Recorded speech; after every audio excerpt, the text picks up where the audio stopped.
দেশ থেকে বিদেশ, খেলা থেকে বিনোদন, সব ধরনের খবর নিয়ে আমি মিঠু শুরু করছি নজরের দুনিয়া। কানের মেশিনের বিশ্বস্ত প্রতিষ্ঠান অডিটন স্পিচ অ্যান্ড হিয়ারিং ক্লিনিক। কানে শুনতে না পাওয়া বা শুনতে সমস্যা, তোতলা বা অস্পষ্ট কথা, জন্ম থেকে কথা বলতে না পারা, অল্প বুদ্ধি, কথা ও কানের যে কোনো সমস্যার সঠিক সমাধান অডিটন। অভিজ্ঞ চিকিৎসকদের পরিষেবার সাথে পাবেন কানে শোনার পরীক্ষা ও যন্ত্র, কান ও গলার ছবি, speech therapy, OAE, BERA, ASSR, ENG, VNG, ইকজি, ভেস্টিবুলার, সাইকোলজিক্যাল পরীক্ষা ও কাউন্সিলিং। বিশদে জানতে যোগাযোগ করুন। 4.5 দশকের অপেক্ষার অবসান, রথের পরই খুলবে পুরীর জগন্নাথ মন্দিরের রত্ন ভাণ্ডার। রথযাত্রার পরই খুলে যাবে পুরীর রত্ন ভাণ্ডারের দরজা। বুধবার এই কথা জানিয়েছেন ASI এর পুরী সার্কেলের এক শীর্ষ আধিকারিক। পুরী সার্কেলের ASI এর সুপার দেবী শাহ গণনায়ক বুধবার জানিয়েছেন, রথযাত্রার পরই রত্ন ভাণ্ডার পর্যবেক্ষণ করা হবে।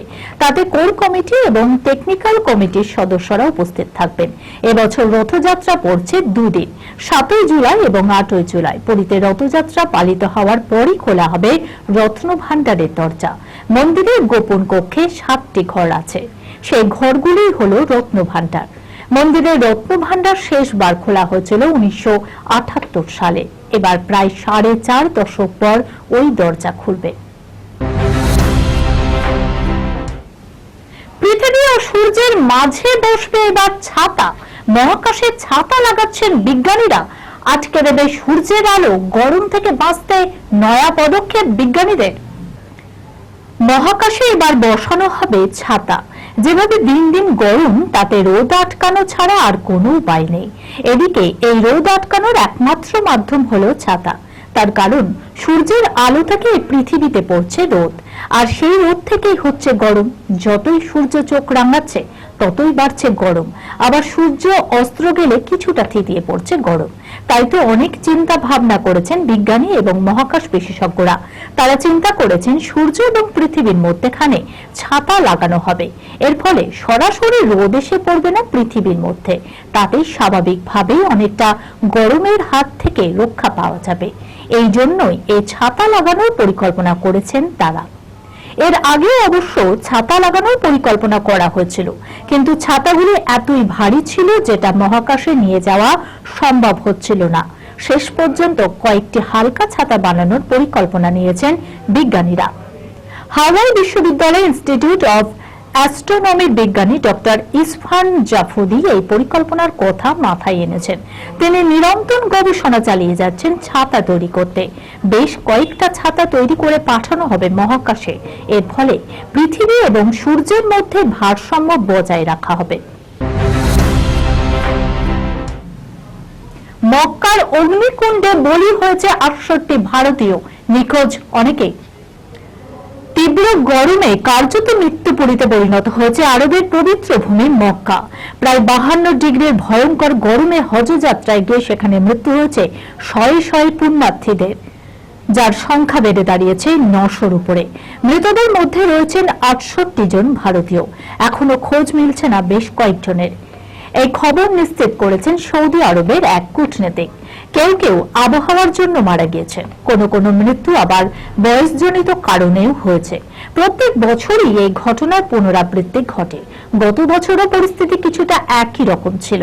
জানা গিয়েছে মৃতদের মধ্যে বেশিরভাগই মিশরের। আরবের সবচেয়ে বড় মর্গ আল মুয়াজ্জেম, মৃতদের ভিড়ে তা কার্যত ভরে গিয়েছে।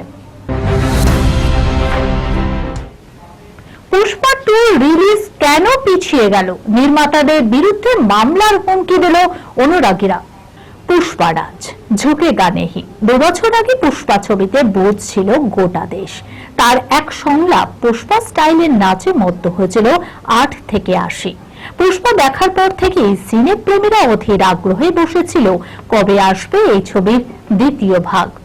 পুষ্পা 2 ছবির মুক্তির জন্য বহুদিন ধরেই অপেক্ষায় ছিল আল্লু অর্জুনের অনুরাগীরা। তবে হঠাৎই নির্মাতাদের ঘোষণায় হতাশ দর্শক। এতদিন অপেক্ষা করে মুক্তির দিন ঘোষণা করেও আচমকাই বদল। ব্যাস রেগে গেল একদল দর্শক। সোশ্যাল মিডিয়ায় স্পষ্টই লিখলেন নির্মাতাদের বিরুদ্ধে এবার মামলা হবে। নেটিজেনরা সোশ্যাল মিডিয়ায় লিখেছেন নির্মাতারা দর্শকদের আবেগ নিয়ে খেলছেন। নেটিজেনদের কথাই সিনেমাটি 2024 সালের জুনে মুক্তি পাওয়ার কথা ছিল, কেন এটি ডিসেম্বরে 2024-এ নিয়ে যাওয়া হলো? কয়েক মাস আগেই ঢোল পিটিয়ে জানানো হয়েছিল পুষ্পা 2 ছবি 15ই আগস্ট অর্থাৎ স্বাধীনতা দিবসে মুক্তি পেতে চলেছে। তবে এবার শোনা যাচ্ছে এই ছবির বেশ কিছুটা শুটিং এখনো হওয়া বাকি, সেই কারণে নাকি পিছোতে পারে এই ছবির মুক্তি। 15ই আগস্টের পরিবর্তে চলতি বছরের বড়দিন অর্থাৎ 25শে ডিসেম্বর মুক্তি পাবে পুষ্পা 2। এই খবরের সঙ্গে শেষ করলাম আজকের নজরে দুনিয়া। আপনারা দেখছেন টিভি 24 বাংলা, সংবাদ বিনোদন সারাদিন সারাক্ষণ।